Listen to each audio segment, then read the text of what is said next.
The captain's majestic ship was far larger than the little fishing boat he was trying to expel from the bay, but it was unarmed, and he knew he would have to go back to the main islands and fit some weapons to the ship before he took any further action against the intruders.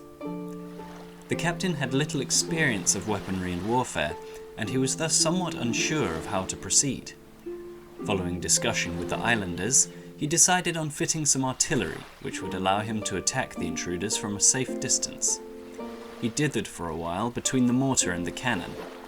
The mortar had lower recoil, but the cannon was more powerful, and the captain was fairly sure his ship could support at least half a dozen of them. Having made up his mind, he mounted 6 cannons to his main deck. The captain took several shots at the fishing boat before he realized he hadn't set up the cannons properly.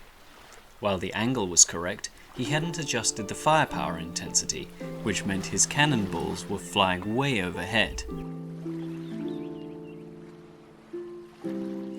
This time, the results were much better, and the captain was able to land several hits.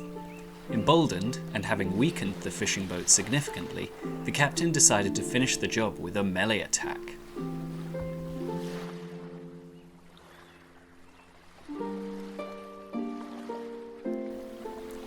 Once again, the captain went to the main island to weigh up his options. He considered the spear, which was long and light, and very suitable for a fast ship. The greatsword, on the other hand, had better damage output, and the captain's ship could certainly handle the weight. In the end, he chose the circular saw, impressed by its sustained damage output. He set to work on a mechanism that would help him put this gruesome weapon to best effect. Unlike the pointed weapons he'd pondered before, the circular saw relied on continuous contact to deal heavy damage. He reasoned that to make the saw realize its full potential, he'd have to find a way to maximize its contact time with the fishing boat.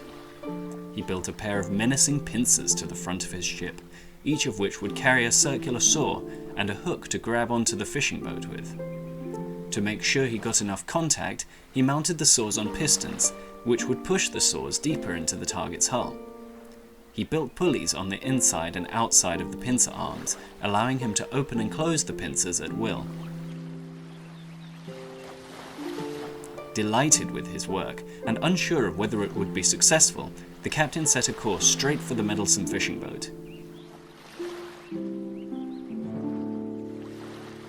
Fortunately, his weapons held together, and he'd made himself invulnerable to the fishing boat's cannons by attacking from the side. The fishing boat's hull was slowly being eaten away by the saws. The fishing boat's hull collapsed, and the captain was left rocking in the water, surrounded by the wreckage. He had won.